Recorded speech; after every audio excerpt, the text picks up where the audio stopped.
Just when you think things won't get murkier for Mikel Arteta and Arsenal, well, links of Antonio Conte being contacted by Arsenal has actually been surfaced.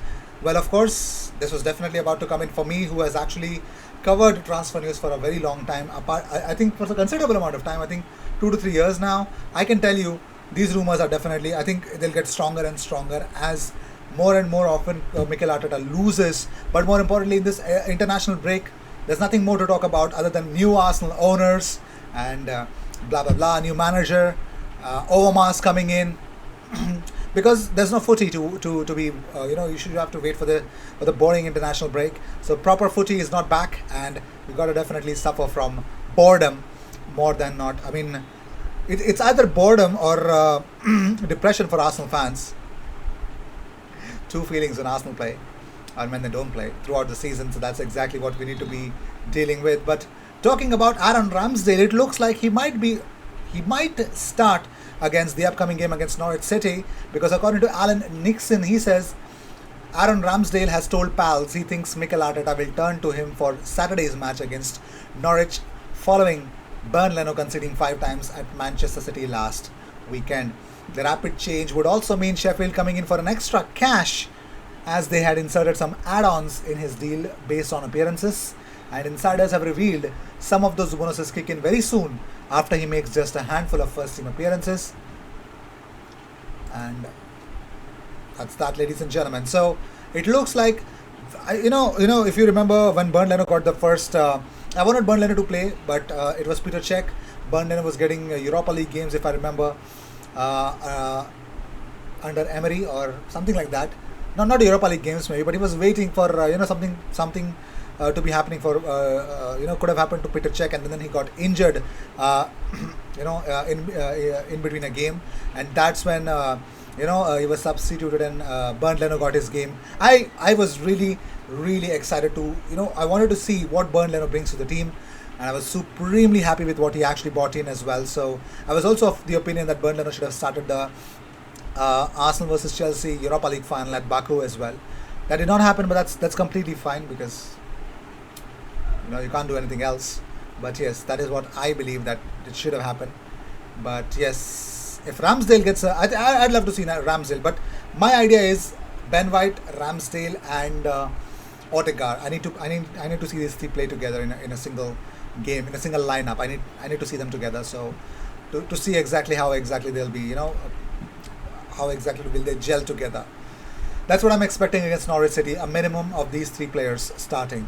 Also, Paul Mason says, I worry about the recruitment. I'd do a better job. I tell you now.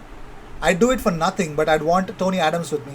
My problem with Arsenal is that they buy players, but they never beat other clubs to a player. No one else is after that player. What? How is it a bad thing that when no one else is for that player? I mean, what? Okay. You know what? Who else does that? Atletico Madrid. They also buy.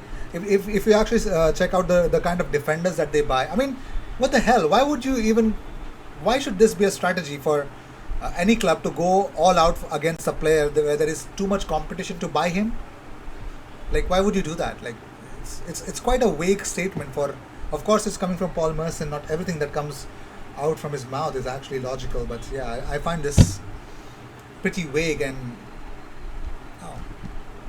weird. But moving on, music to all the Arsenal fans who want Arteta out. Well, it is pretty much clear, because according to Spanish outlet Rijoiace, Arsenal have contacted former Chelsea boss Antonio Conte over becoming their new head coach. The report claims that the two parties have a preliminary agreement in place. That means the former Chelsea boss will take over in October if Mikel Arteta is unable to turn things around in North London. So, according to this rumor or report or whatever you want to call it as, it is pretty much clear that Arteta has until October to turn it around, according to Aaron Catterson-Reed. It's his, update. Well, of course, and according to Telefootball, Arsenal will give Mikel Arteta until the October international break, that is the next international break, to improve their Premier League fortunes, but are likely to make Antonio Conte their first choice. So Arteta out, fans. Looks like the god of rumors, the god of transfer rumors, are also showering blessings towards uh, your request, actually. So what happened is Martin Odegaard's Norway performance was seen yesterday, and a lot of Arsenal fans are not impressed at all. They say it's a waste of money.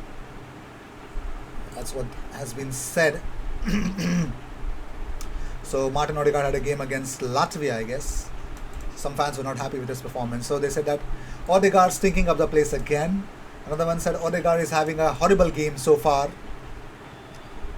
So they were not impressed with Martin Odegaard at all. Another one said Odegaard horrific for Norway again. Waste of £30 million. Cool, 3 comments, and we need to be worried about Odegaard suddenly. Well, I don't know why they were calling it that way, but maybe the comparison is with Mesut Ozil, so that's why. It's pretty darn weird, I mean, even for his standards. But let's see, because according to the stats, he had 91 touches, 8 duels won, 6 crosses, 5 take-ons, 3 chances created, 3 tackles, 1 big chance created. He actually played well. Okay, I don't know which game were they watching or what exactly it is, but okay, that's that. So I'm not going to complain anything about it.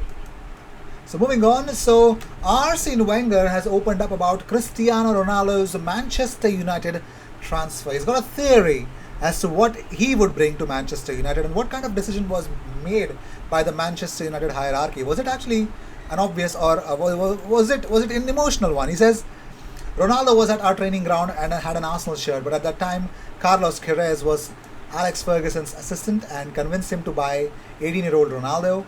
We could only pay 4 million back then. Manchester paid 12. This is a love story that you want to see. He was resigned for more than just sporting reasons. It's also emotional. I think the decision is not 100% rational. Of course, it isn't 100% rational. But I think, I'm not saying it's something negative. I think if any Manchester United fan is watching this, I think the Ronaldo's transfer to Manchester United brings a lot of sponsors, brings a lot of people, just as all the Real Madrid fans or all the Ronaldo fans started following Real Madrid when he went there, all the Ronaldo fans started watching Juventus's games and Serie A games because he went there. They're definitely going to watch Manchester United games right now. That's what I believe in.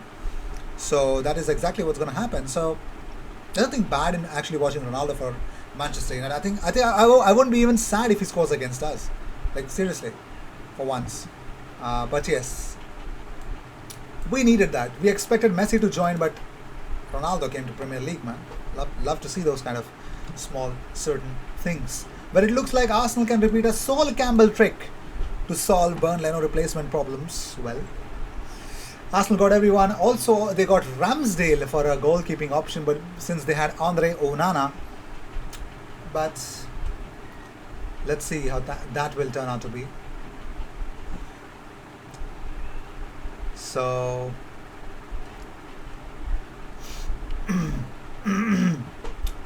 so Mark Overmars spoke to Ajax TV. He says, you never know in football, but the way I see it now, I don't see that happening anytime soon.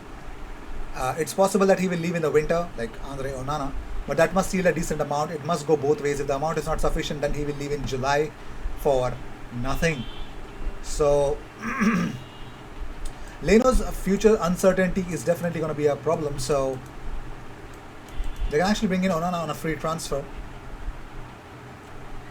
So the free transfer of Sol Campbell, that changed the whole things at North London. So 5 players are unavailable against Norwich City. What exactly? I'll be definitely talking about that. So Thomas Partey, big doubt. Big doubt. He could be available. I'm not saying no, but he's a big doubt. Should be back in full training after this international break or during the international break. Granit Xhaka, of course, red card, but more importantly, tested positive. He will do another PCR test on Thursday accordingly. So a quick test turned out negative. The subsequent PCR test, carried out to be on the safe side, produced a positive result in the evening. Xhaka stayed out of the touch with his teammates all day. So that was the story of Granit Xhaka. being COVID positive. Eddie Nketiah, ankle injury, won't be available against Canaries. It's not possible. Kolasinac, Jules Koundé tackle out. He's not in bigger trouble, but yes, but he should be out for that upcoming game against Norwich City. So let me know in the comments who actually wants Antonio Conte at Arsenal. Do you really believe in the rumours that Arsenal have agreed preliminary approach? And do you think Antonio Conte to Arsenal would make? Of course, the one who's hearing it is definitely going to say yes. But let me know in the comments. If Antonio Conte comes in, it's going to be a 3-5-2 for Arsenal. Are you ready for 3-5-2? Cheers, I'll see you in the next one.